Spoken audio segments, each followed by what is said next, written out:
What we just witnessed at the Chase Center wasn't just a loss. It was an absolute hijacking of WNBA history. The Indiana Fever's agonizing 90-88 defeat at the hands of the Golden State Valkyries completely overshadowed a night that should have belonged entirely to Caitlin Clark. In just her 59th game, Clark shattered league records by becoming the fastest player in WNBA history to amass both 1,000 career points and 500 career assists, reaching the milestone a staggering 23 games quicker than the legendary Sue Bird, 25 games faster than Sabrina Ionescu, and nearly cutting Dawn Staley's mark in half. Yet, instead of celebrating an unprecedented level of basketball dominance that defies generation-defining standards, a spectacular individual masterclass was utterly ruined by catastrophic late-game execution, coaching collapses, and an officiating crew seemingly determined to steal the spotlight. The history books will forever record Clark's absolute brilliance, but this team's glaring incompetence completely robbed a generational icon the triumph she rightfully earned on the floor. For the Fever, Caitlin Clark did make history tonight. We gonna talk about it, man, in an iconic fashion. She ended up making her 500 assists to Sophie Cunningham, but the referees is still in the show. Just ultimately still in the... The pace at which Clark is accumulating these milestones is mathematically unprecedented, cementing her as the first player in WNBA history with multiple games of 30-plus points and 10-plus assists in a single season, all while operating as the undisputed primary target for every defensive coordinator in the league. Despite relentless, suffocating defensive pressure tonight, she anchored the floor with 16 points, 4 rebounds, 6 assists, and 3 crucial steals, but the second half collapse shifted the narrative from historic dominance to pure frustration. The mainstream media refuses to honestly address the officiating crisis that left Clark visibly furious after she repeatedly drove into the paint, absorbed heavy, uncalled physical contact, and was ultimately handed a controversial technical foul for a justifiable reaction to a blatant no call.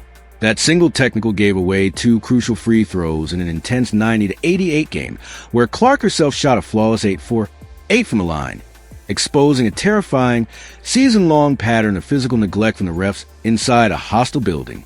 Yet, as egregious as the refereeing was, it was fully matched by the absolute sideline mismanagement of head coach Stephanie White, whose baffling strategic rotations completely fractured the team's offensive rhythm and served as a masterclass in how to dismantle a highly competitive game.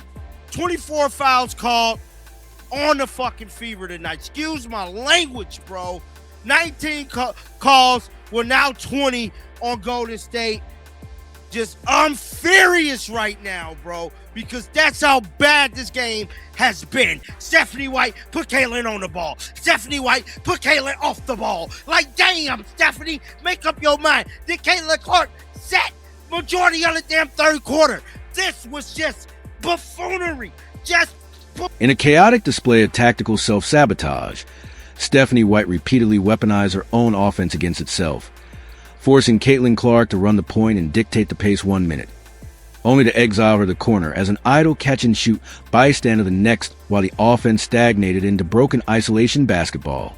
But the absolute most unforgivable, mind-boggling sin of the night was White's inexplicable decision to bench the league's most lethal offensive engine for the majority of a deeply crucial third quarter, treating a generational, history-making icon like a secondary rotation piece completely shattered Clark's shooting rhythm, forcing her play cold and out of sync against a defense specifically designed to break her down. This systematic sideline mismanagement directly triggered a highly uncharacteristic 3 for 12 tonight from the field and a restricted 2-4-6 mark from deep, proving that the Fever's biggest obstacle wasn't just the opposition, it was their own coaching staff. I'm hella mad. Look at this. Look at how the hell can we win when they look at this flop? You ain't even get hit. She ain't even get hit in the head, dog. She ain't even get hit in the head. Y'all see this? Bro, this has been all day. The coaching malpractice in Indiana runs far deeper than just mismanaging their star player, extending into an inexplicable benching of key roster assets that directly crippled the team's depth. In a grueling 2-point road loss where frontcourt athleticism and defensive versatility were desperately needed, Stephanie White stubbornly locked Grace Van Slooten to Shia Harris, and Damiris Danas on the bench for 0 minutes. handing them all baffling DMPs.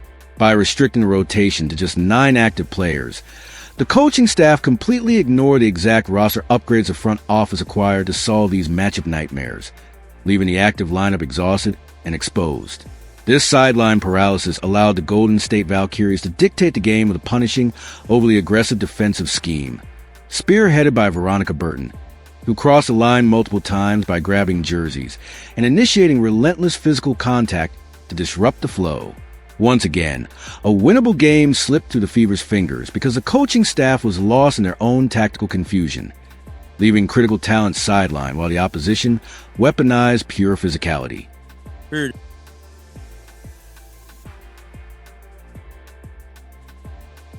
Look at this.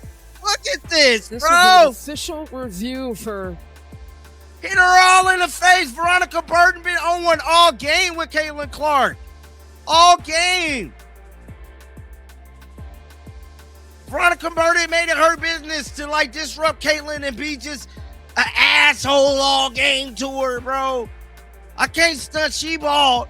Veronica Burton definitely. Outside of Clark, the Indiana offense collapsed into a disorganized, frustrating mess as the remaining starters repeatedly derailed the team's efficiency.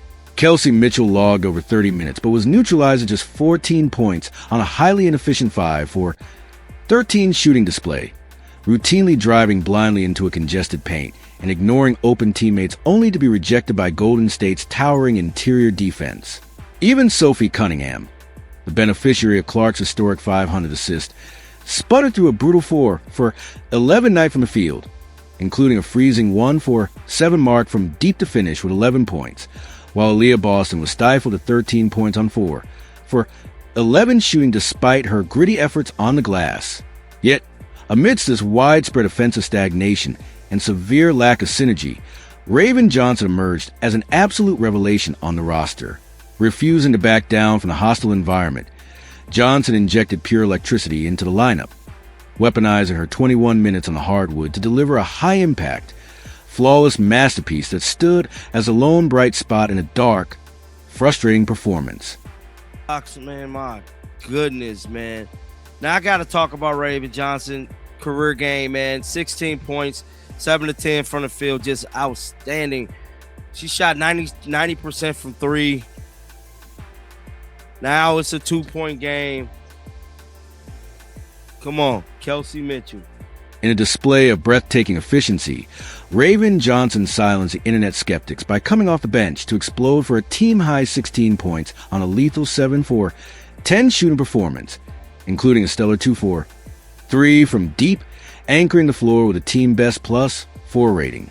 Yet, in a painful twist of irony, this hyper-efficient scoring weapon was left completely frozen on the sideline for the first 30 minutes while the rest of the roster sputtered, forcing her to single-handedly engineer a late-game rescue mission that culminated in a heart-stopping final possession, trailing 90-88 inside a suffocating Chase Center.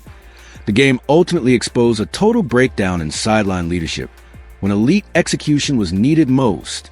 As the clock rapidly melted away, the play instantly disintegrated into chaotic, broken spacing, culminating in Aaliyah Boston driving hard into the paint and absorbing heavy, undeniable contact, only for the officiating crew, who heavily penalized Indiana with 24 fouls all night, to suddenly swallow their whistles when the game hung in the balance.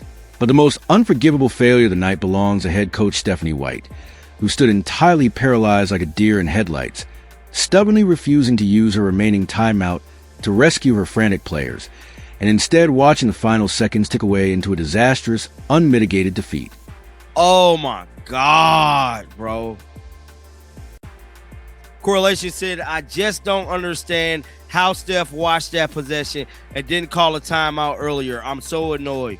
I absolutely despise the last possession. I'm just shaking my head. Stephanie White completely. Let's see.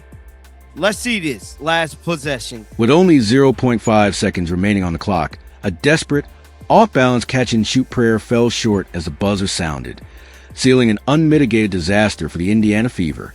The bottom line is unavoidable.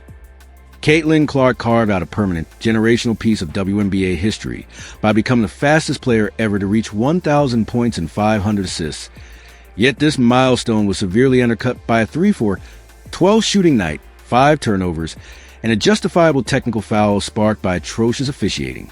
This is a frustrating reality of the Fever right now.